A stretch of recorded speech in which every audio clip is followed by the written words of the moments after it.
Rock and metal invasion. Rock and metal invasion. Rock and metal invasion. Rock and metal invasion.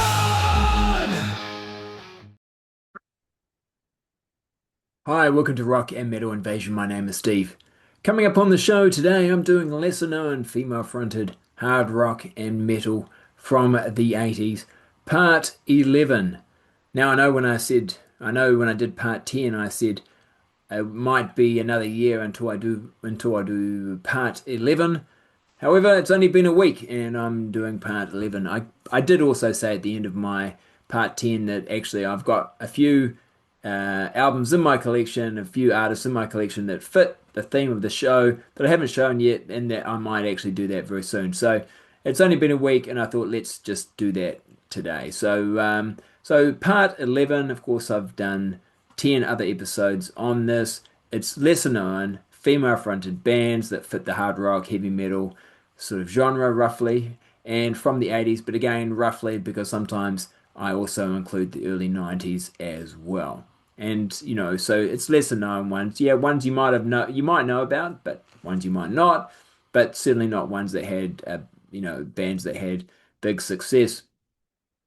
And I'm showing albums that I've got in my collection that fit this theme. So let's get into it. When I first started doing this series, I was showing doing quite a few episodes on this sort of every sort of few weeks, and it sort of slowed down to the point where episode or part 9, it took a whole year until I got to part 10, but only a week and we're at part 11. But part 12, I got to be honest with you, might take a while before we get part 12.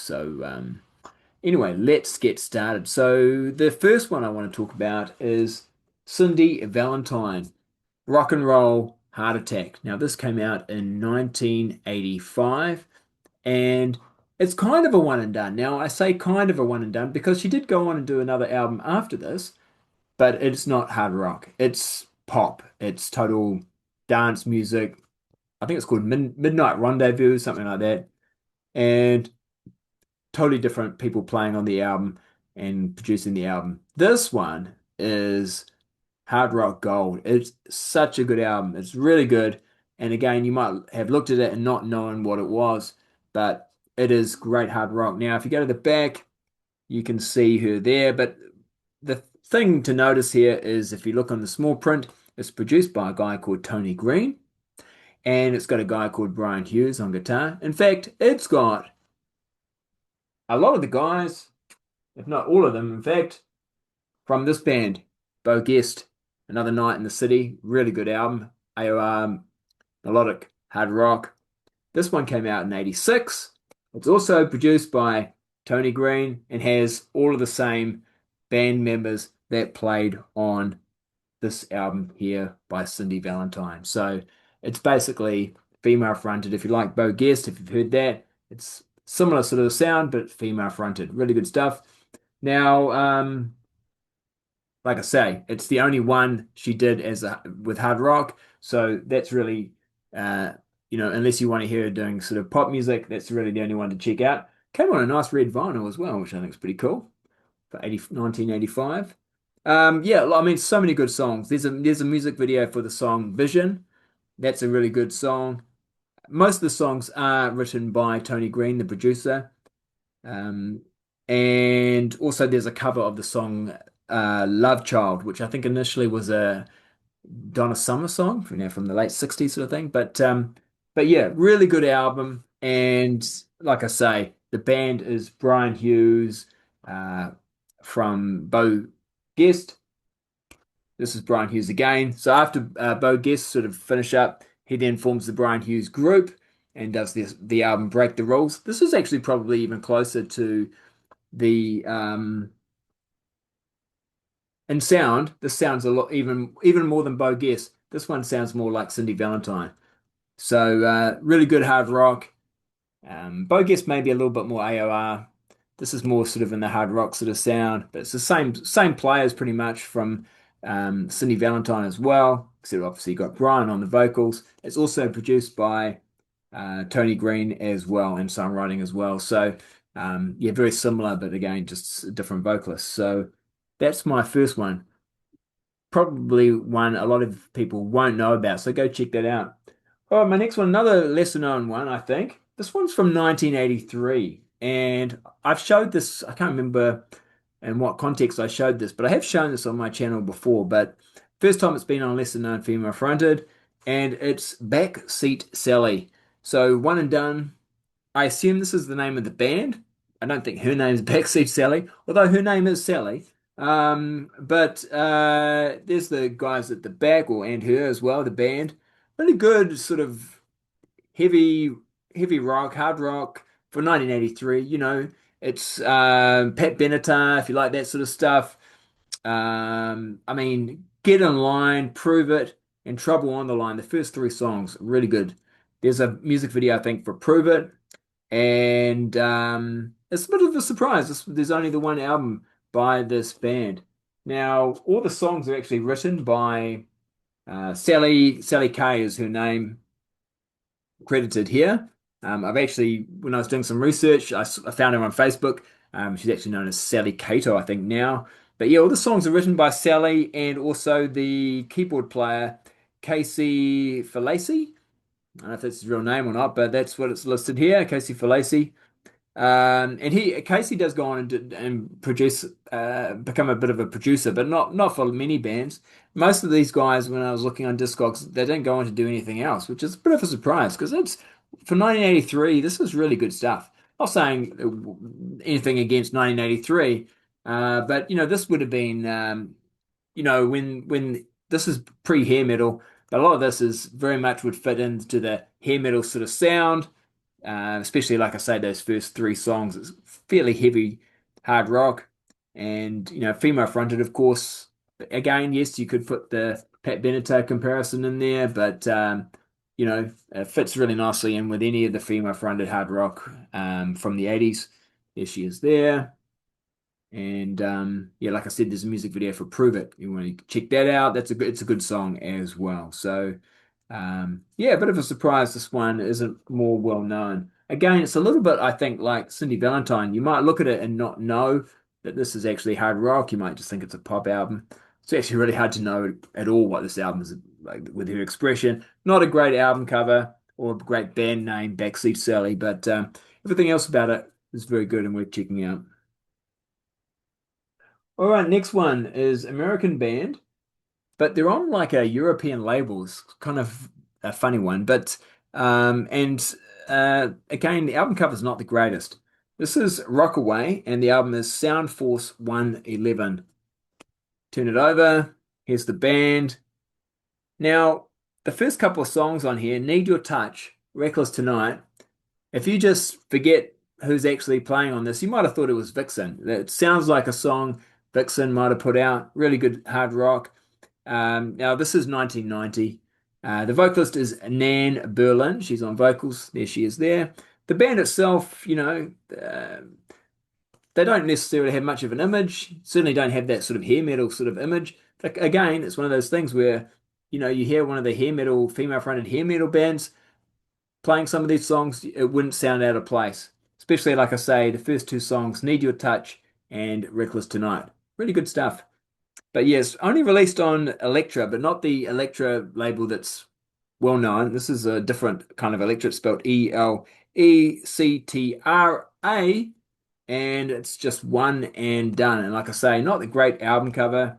There's another picture. It's a picture of the band here on the insert. But not much to really tell you what this kind of music would be. But yes, some good hard rock on here. So yeah, I mean, there's some filler on here, some that's not so great, but I definitely enjoy Need Your Touch and Reckless Tonight. So those are my two go-to songs from this album, and I suggest checking those ones out.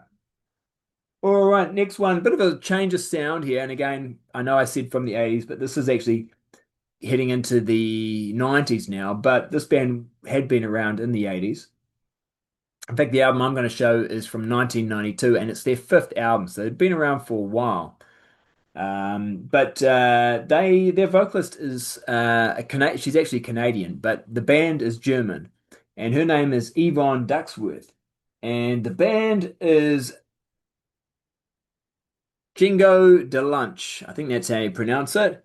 It's limited edition picture disc. So this is the only way you can get it on picture disc. I'll show you that.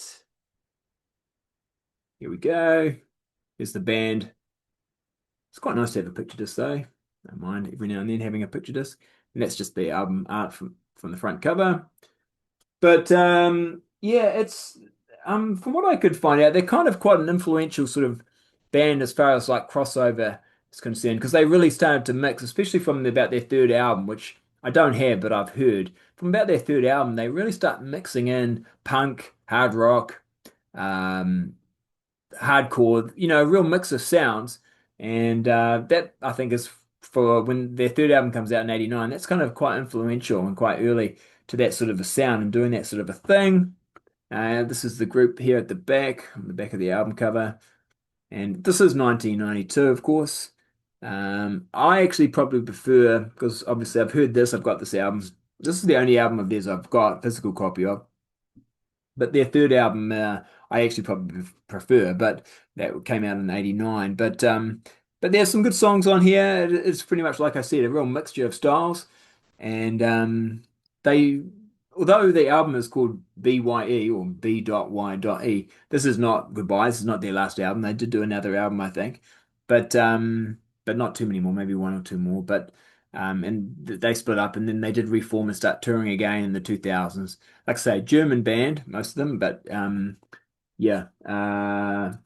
But no, it's worth checking out if you like that sort of mixture of different sounds. Like I say, it sounds nothing like, some of the bands I've been showing up to now. Something sounds nothing like Backseat Sally or, any other bands I've been showing up to now. But yeah, I quite enjoy it. It's quite good.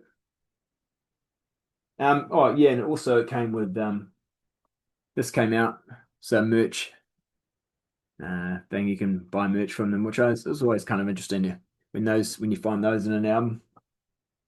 All right. Oh yeah, and also what's interesting too about Jingo DeLunch is the producer is Jim Vox, who is the guitarist for Skusisken, another German band that's female fronted because this is a female fronted band as well. So yeah, so he produced that album. He's produced some of their other albums as well. So yeah, so that's just interesting little note there.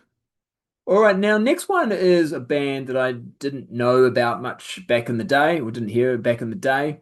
Picked it up fairly recently and thought, it might be okay.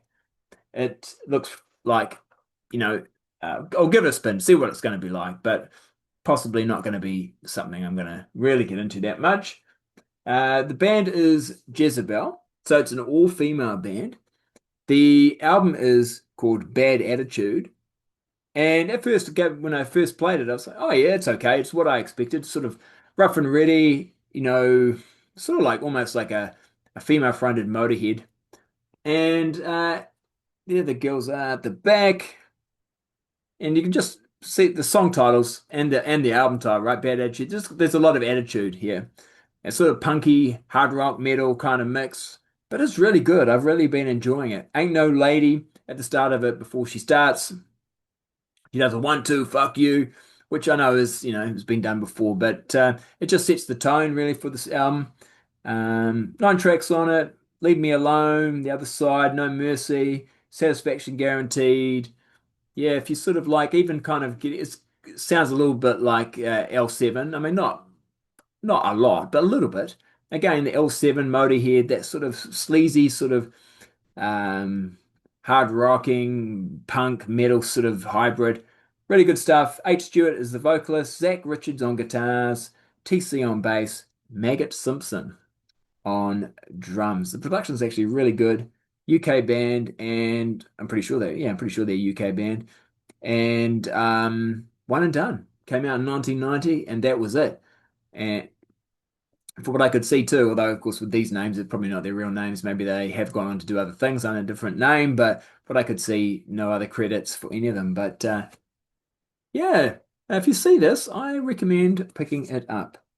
I think it's quite good. It kind of reminded me a little bit of a band that I showed And even in fact, Jingo de Lunch, even a little bit like that, some of their better songs. So, but reminded me a little bit of Yaya Coral. Yeah, it's this sort of that sort of rough and ready kind of sound. I talked about this band on my last episode on lesser known female fronted. So a little bit like that. All right, and last up, we're going to finish with some metal. So, female fronted, mid 80s, heavy metal, New York band. Now, they had actually been on this before, but I didn't show it. I had Dan on the show and he showed it and talked about it, but I haven't. And I don't think he's a big fan either, but I think these guys are really good. So, the band I'm talking about is Black Lace, and this is their debut album, Unlaced. So this is from 1985, came out on Mausoleum Records. Marianne Scandifio, I'm probably sorry if I didn't say her name completely correctly. She's the lead vocalist. She sounds really good. Production's great. It's actually co-produced this one by Ross the Boss. New York band was recorded in New York, 1985 on Mausoleum. March of the Black Witch. If you're thinking, well, that sounds quite heavy metal. It is. It is. It's very much that sort of heavy metal sort of sound, and with the female vocals, really good stuff. And Mausoleum's a bit hit and miss. They did some great stuff, but also throughout the 80s, but also some not so great. But this is good stuff. And yeah, that's 85. But then they did another album, and it's if you like that first album, I see no reason why you would not also like this one. Get It While It's Hot. There the guys are at the back, and of course Marianne as well. I like to rock, Speed of Sound, that's a good song. But yeah, again, really consistent album, just as good, I think, as the first one, again on Mausoleum 86. Interestingly enough, they recorded this one in London, which for American band on pretty small label. I found that a bit surprising here. It says recorded at the Yard, London, England, in 1986, I would assume, this when this came out. So there we go. And that's it. That's it for today. Hope you enjoyed that. So like I say, probably will be a while before I do another female fronted hard rock or lesser known hard rock and metal female fronted. But if you do enjoy this type of content, make sure you hit the thumbs up, hit the subscribe button, and I'll catch you later. All right. See ya.